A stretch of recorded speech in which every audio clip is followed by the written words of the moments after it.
സുഗമോദേവി സീരിയലിൻ്റെ ഏറ്റവും പുതിയ റിവ്യൂയിലേക്ക് എല്ലാ കൂട്ടുകാർക്കും സ്വാഗതം. വഴിയരികിൽ മദ്യപിച്ച് അബോധാവസ്ഥയിൽ കിടക്കുന്ന ത്യാഗരാജനെ അവിടെ ഉപേക്ഷിച്ചിട്ട് പോകാൻ നമ്മുടെ മുരളിക്കാണെങ്കിൽ മനസ്സ് വരുന്നില്ല. അതിനെ തുടർന്ന് മുരളിയാണെങ്കിൽ ത്യാഗരാജനെയും കൂട്ടി ചന്ദ്രമതി ആൻറ്റിയുടെ വീട്ടിലേക്ക് വരാൻ ഒരുങ്ങുന്ന സമയത്ത് നിരന്തരമായിട്ട് ത്യാഗരാജൻ്റെ ഫോൺ ബെല്ലടിച്ചുകൊണ്ടേയിരിക്കുന്നു. ഫോൺ എടുക്കാനൊന്നും പറ്റിയ ബോധമില്ലാത്തത് കൊണ്ട് തന്നെ മുരളിയാണ് ആ കോൾ അറ്റൻഡ് ചെയ്യുന്നത്.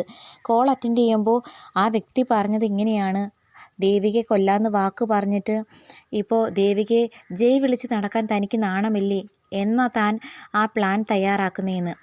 അത് കേട്ടതും മുരളിയാണെങ്കിൽ എന്താ ഏതാന്ന് തിരക്കുന്നെങ്കിലും മുരളിയുടെ സൗണ്ട് മാറി വേറൊരാളാണെന്ന് മനസ്സിലായ ആ വ്യക്തി കോൾ കട്ട് ചെയ്യുന്നു. എന്തായാലും ഒരു പുരുഷ ശബ്ദമാണെന്ന് മുരളിക്ക് ഉറപ്പാകുന്നു.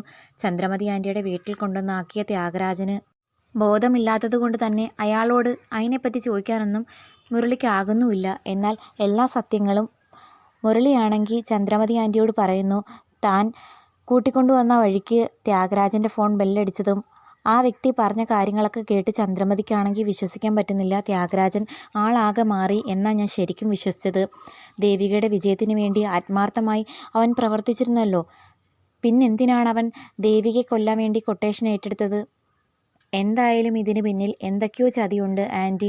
എന്തായാലും ആൻറ്റി തന്നെ ഇതിന് പിന്നിലുള്ള സത്യം കണ്ടുപിടിച്ചേ പറ്റൂ. ത്യാഗരാജൻ പോലും അറിയാതെ ആൻറ്റി ഇതിൻ്റെ വാസ്തവം എന്താണെന്ന് കണ്ടുപിടിക്കണമെന്ന് മുരളി പറഞ്ഞതും പ്രകാരം ചന്ദ്രമതിയാണെങ്കിൽ ചില ഉറച്ച തീരുമാനങ്ങൾ എടുക്കുന്നുണ്ട്. തൽക്കാലം ഈ വിവരം ദേവികയോടൊന്നും പറയേണ്ടെന്ന് ചന്ദ്രമതി ആൻറ്റി പറയുന്നത് പ്രകാരം മുരളിയാണെങ്കിൽ ദേവികയോടോ നന്ദനോടോ ഒന്നും പറയുന്നില്ല. നന്ദനാണെങ്കിൽ ഇപ്പോൾ പഴയ ആളൊന്നുമല്ല, എപ്പോഴും കെവിൻ മാത്രം മതി. തൻ്റെ മനസ്സിലുള്ള കാര്യങ്ങൾ പറയാൻ പോലും ഇപ്പോൾ കെവിനോടാണ് നന്ദൻ കൂടുതൽ സമയം സ്പെൻഡ് ചെയ്യുന്നത്. അതൊക്കെ മുരളിക്ക് ഒരല്പം ഈഗോ വരുത്തുന്ന കാര്യമാണ്. കെവിൻ്റെ പെരുമാറ്റത്തിൽ മുരളിക്കാണെങ്കിൽ ചില അസ്വാഭാവികതയും തോന്നുന്നു. അയാൾ അത്ര പെർഫെക്റ്റ് ആണെന്ന് മുരളിക്ക് തോന്നുന്നുമില്ല. എന്തായാലും കൂട്ടുകാരനല്ലേ, വരുന്ന വഴിക്ക് പോകട്ടെ എന്നുള്ള രൂപത്തിൽ മുരളിയും വിട്ടുകളയുന്നു. കെവിന് കുറച്ച് സാമ്പത്തിക നഷ്ടം നന്ദുവായിട്ട് വരുത്തി വച്ചു എന്നുള്ള കാര്യം കെവിൻ പറഞ്ഞപ്പോഴാണ് ശരിക്കും പറഞ്ഞാൽ മുരളിയും ദേവി അറിഞ്ഞത്. മനസ്സിൽ എന്തോ വിഷമമുണ്ടെങ്കിലും ആദ്യം പറയുന്നത് മുരളിയോടാണ് നന്ദൻ. എന്നാൽ അതിൽ നിന്നൊക്കെ ഒരുപാട് മാറ്റമുള്ളതിൻ്റെ പിണക്കം മുരളിക്ക് നന്നായിട്ടുണ്ട്. അത് ഭാർഗവി ആൻറ്റിയോടും ഗൗരിയോടും പലപ്പോഴും പറയാറുമുണ്ട് താനും. ത്യാഗരാജൻ്റെ ചതി തിരിച്ചറിഞ്ഞ ചന്ദ്രമതി ആൻറ്റിയാണെങ്കിൽ ത്യാഗരാജൻ്റെ ഓരോ പെരുമാറ്റവും കോളും അതുപോലെ യാത്രകളും ശ്രദ്ധിക്കാൻ തുടങ്ങി. അയാൾ പോലും അറിയാതെ രഹസ്യമായി അയാളെ നിരീക്ഷിക്കുന്ന ചന്ദ്രമതി ആൻറ്റിക്ക് ഒരു കാര്യം ഉറപ്പാകുന്നു: കെവിൻ ആളത്ര നല്ല ആളല്ല. നന്ദൻ്റെയും അതുപോലെ ദേവികയുടെയും ഉറ്റ സുഹൃത്താ. നന്ദനിപ്പോൾ ഒരു ജോലി കൊടുത്തതും കെവിനാണെങ്കിലും കെവിൻ നല്ല ഉദ്ദേശത്തോടല്ല അവരെ കാണാൻ വന്നത് എന്നുള്ള കാര്യം വ്യക്തമായിട്ടും മനസ്സിലാകുന്ന ചന്ദ്രമതി തൻ്റെ സംശയം മുരളിയെ അറിയിക്കുന്നുണ്ട്. അപ്പം മുരളിയും പറയുന്നു, അയാളുടെ പെരുമാറ്റത്തിൽ എനിക്കും ചില പന്തികേടൊക്കെ തോന്നുന്നുണ്ട്. കാരണം അയാൾ എന്ന് ചന്ദ്രോത്ത് വീടുമായി അടുപ്പം സ്ഥാപിക്കാൻ വന്നോ അന്ന് മുതൽ നന്ദൻ്റെ സമാധാനം പോയതാ. MLAയുടെ പേഴ്സണൽ ഡ്രൈവർ ആയതുകൊണ്ട് തന്നെ നന്ദൻ്റെ കാര്യമൊന്നും പിന്നാലെ നടന്ന് നോക്കാൻ മുരളിയെ കൊണ്ടാകത്തുമില്ല. എങ്കിലും പറ്റുന്ന സമയം നന്ദനെയും കെവിനെയും ഒന്ന് വാച്ച് ചെയ്യണമെന്ന് ചന്ദ്രമതി ആൻറ്റി മുരളിക്ക് നിർദ്ദേശം കൊടുക്കുന്നു.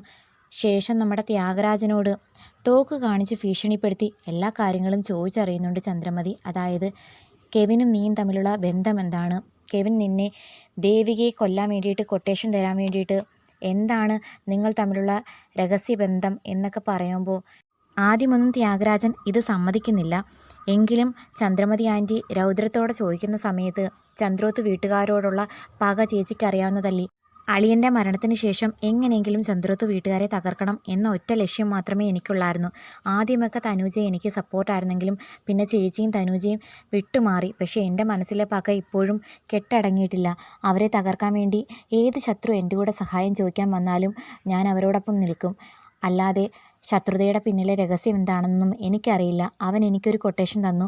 പറ്റിയ സമയത്ത് ദേവികയെ തീർക്കാമെന്ന് ഞാൻ വാക്ക് കൊടുക്കുകയും ചെയ്തു. അതിന് പിന്നിലുള്ള കാര്യം എന്താണെന്നും എനിക്കറിയില്ല ചേച്ചി, ഞാൻ പറയുന്നത് സത്യമാണെന്നൊക്കെ പറഞ്ഞ ത്യാഗരാജൻ തറപ്പിച്ച് പറയുമ്പോൾ ചന്ദ്രമതിക്കത് ഉറപ്പാകുന്നു. ചന്ദ്രമതി അറിഞ്ഞ കാര്യങ്ങളെല്ലാം മുരളിയെ അറിയിക്കുന്നു. ഇപ്പോഴും തൽക്കാലം ദേവികയോടും നന്ദനോടും ഇതിനെപ്പറ്റി പറയേണ്ട. കെവിൻ ഒറ്റയ്ക്കാണോ അതോ ചന്ദ്രോത്ത് വീട്ടുകാരുമായി ശത്രുതയുള്ള ആരെങ്കിലും അവൻ്റെ പിന്നിലുണ്ടോ എന്നുള്ള വാസ്തവം തിരിച്ചറിഞ്ഞ് തെളിവുൾപ്പെടെ നമുക്ക് എല്ലാവരുടെയും മുമ്പിൽ കാര്യം അവതരിപ്പിച്ചാൽ മതിയെന്ന് പറയുമ്പോൾ അതിന് മുരളിയും സമ്മതം പറയുന്നു.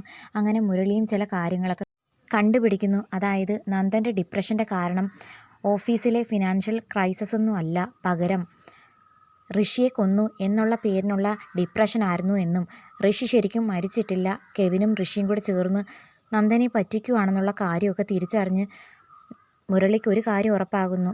കെവിൻ ഒറ്റയ്ക്കല്ല, കെവിൻ്റെ പിന്നിൽ ഋഷിയാണ്. ചന്ദ്രോത്ത് വീട്ടുകാരോടുള്ള പ്രതികാരം ചെയ്യാൻ വേണ്ടി അവൻ നന്ദനെയും ദേവിയെയും കരുവാക്കുവാണ് എന്നുള്ള കാര്യങ്ങളൊക്കെ തിരിച്ചറിയുന്നു. ആദ്യം പ്രഭാവതിയോട് മാത്രമാണ് ഋഷിക്ക് കലിയുണ്ടായിരുന്നത് എങ്കിലും ജയിച്ച MLA അമ്മയെ അപമാനിച്ചു എന്ന പേരിന് മാത്രമല്ല, സിദ്ധാർത്ഥൻ സാറ് സ്റ്റേഷനിൽ വന്ന് പ്രഭാവതി സ്വന്തം ഭാര്യയ്ക്ക് വേണ്ടി തൻ്റെ അമ്മയോട് പറഞ്ഞ കാര്യങ്ങളൊക്കെ മനസ്സിൽ തിളച്ചു കയറിയ ഋഷിക്ക് നന്ദൻ്റെ പെരുമാറ്റവും കൂടി ആകുമ്പോഴത്തേക്കും ആ പ്രതികാരം വീട്ടാൻ ഋഷിയായിട്ട് വരുത്തിയ ഉറ്റ സുഹൃത്താണ് കെവിൻ.